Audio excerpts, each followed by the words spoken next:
YouTube vinyl communities, Prince fans, random people on the internet. My name is Giggens, and we're here today to talk about Prince's 2014 album, Artificial Age. One of my favorite Prince albums. This thing is so fun. I finally got a copy of this for relatively cheap from a Books A Million, and it was like one of the only records they had on sale. It was like $15 for a 2 LP set, so I could not pass that up. So to finally have it on vinyl was great. I just love this album cover. I mean, at first I thought it was a painting, but I was like, wait, no, it's not. It's like an actual picture that's been a little bit photoshopped. Because I was looking at his jacket and his face, and I was like, this is an actual picture, isn't it? The back cover is cool, too. I love this thing. So, this came out during a period of Prince's life where he was recording, I mean, he's always recording, but putting out albums pretty frequently. This also came out on the same day as the one he did with Third Eye Girls, other group that he had at the time. But this one's pretty much mostly just him.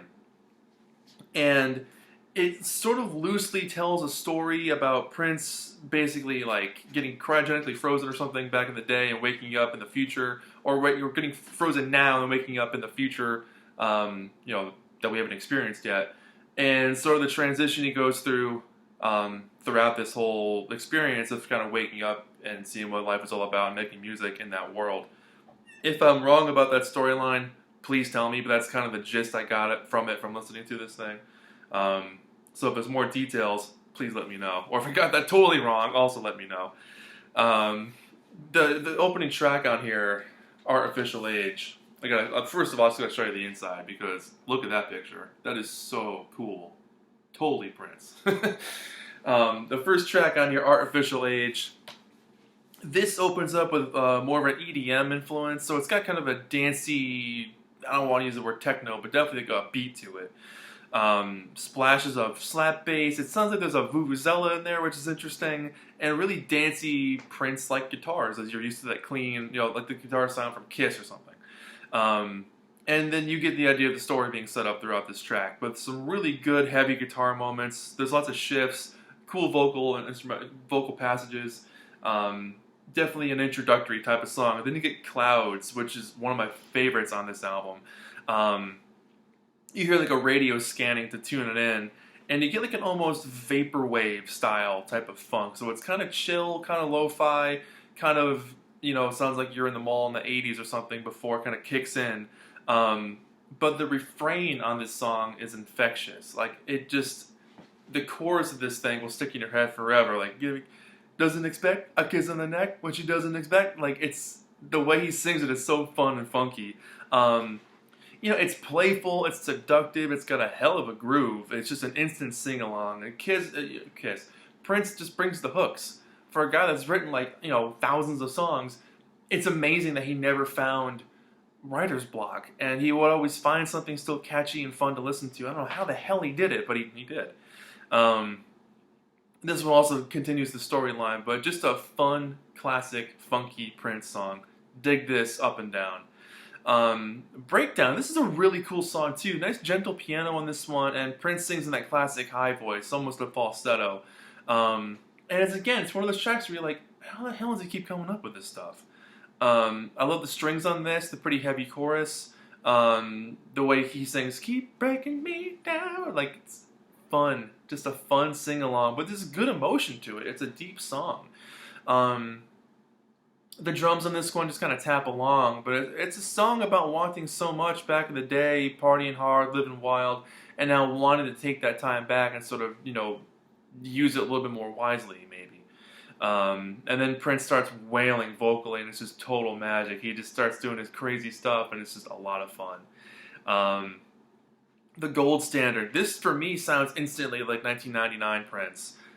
It's dancey, it's funky, the layering here is just on full effect. All the distinct parts of the instrumentation on this thing almost sound like they're doing different things, but they all kind of blend together really well, which is always the mark of an interesting song. But it's got such a groove to it. I love the group vocals, the chorus, again, is super catchy.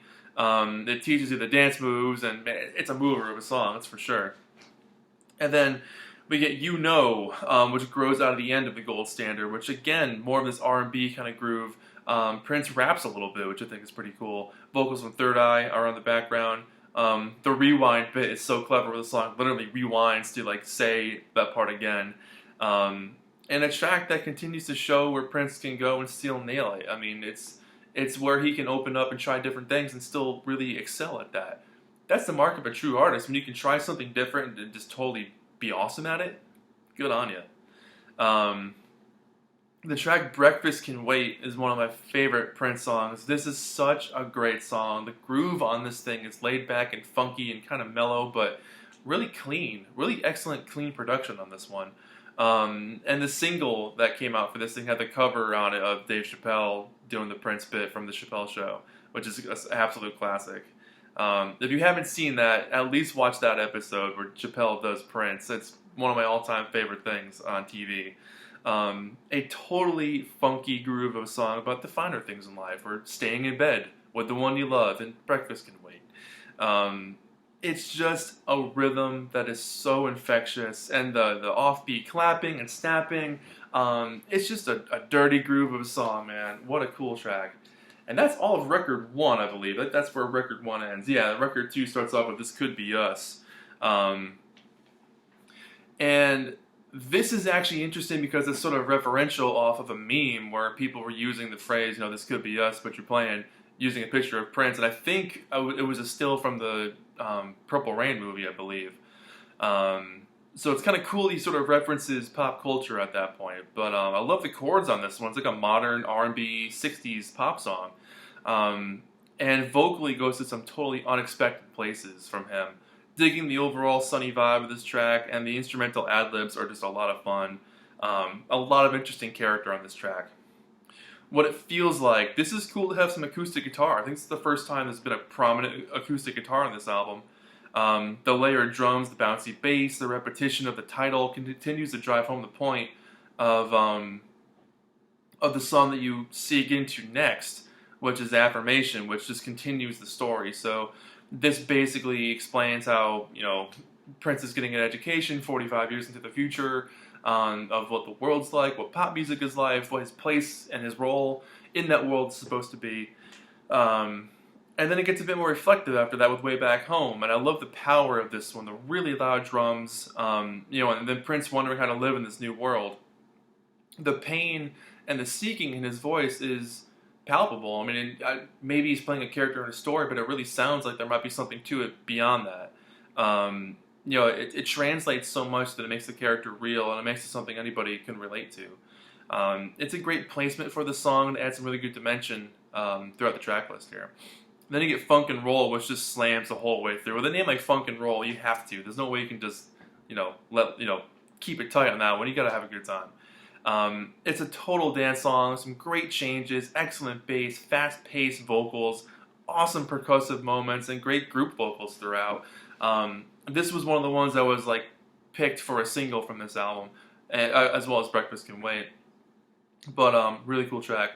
And then Time has an excellent echo on the drums and really a kind of a dry production at times, which is interesting because Prince's production methods have always been really fascinating because he can sound really, really echoey, really tight, really kind of sparse, but also kind of loose. So hearing things like this more, it's a bit more of a drier, less echoey production, adds again another dynamic to the record. So very fun to listen to, but it's a jammer of a song. It's a duet the whole time, reflecting again on the passage of time. It's hypnotic for sure, and it can be seen as the character, or maybe as Prince himself, is looking back. We'll never know. And then Affirmation 3 is where the album ends, and it closes the story where Prince is sort of stuck in the future, and how there's only there's a line that goes, "There's only one destination, you." So it's kind of maybe time isn't so much of a thing. You are time, or you are your destination. And they also sing Way Back Home again during that part at the end. So there's a tie-up there. But, here's the inside again. With that picture of him at the top there, let me put the light on that thing because it can really glow with the colors. It's just fantastic. And let me show you. I'll show you one of the records because they both look the same, but love the logos on here. So it's the light blue logo. I'm not sure if this came out on different colored vinyl or not, or it's just the standard vinyl. Not entirely sure about that, but I had an absolute blast listening to this thing. I had only heard a few of the singles from this back when it came out, and I never got the chance to hear the whole thing, because a lot of his stuff was hard to find online just because he wanted you to go buy the actual album, which I don't blame him. Only now are we getting stuff on YouTube and Spotify and the whole 9 yards, so it's easier to get to his music these days, in terms of online streaming and all that. But I love this thing. It's fun, it's funky, it sounds like a modern Prince album that has lots and lots of new elements to keep him sounding current and fresh, but also knowing where he came from and sort of his roots and sort of what makes Prince Prince. Absolutely enjoyed this thing. I'd give it an 8 out of 10 all day, every day. Absolute fun record. Favorite tracks being Clouds, Breakfast Can Wait, probably those two. I think Breakdown's a good song too. But yeah, heck of an album. So if you haven't heard this thing, I highly, highly recommend it. 8 for me, 8 out of 10. So my name is Giggens. This has been Prince with Art Official Age. And that's it. Thank you so much for watching, and I'll see you guys in the next video. Bye-bye.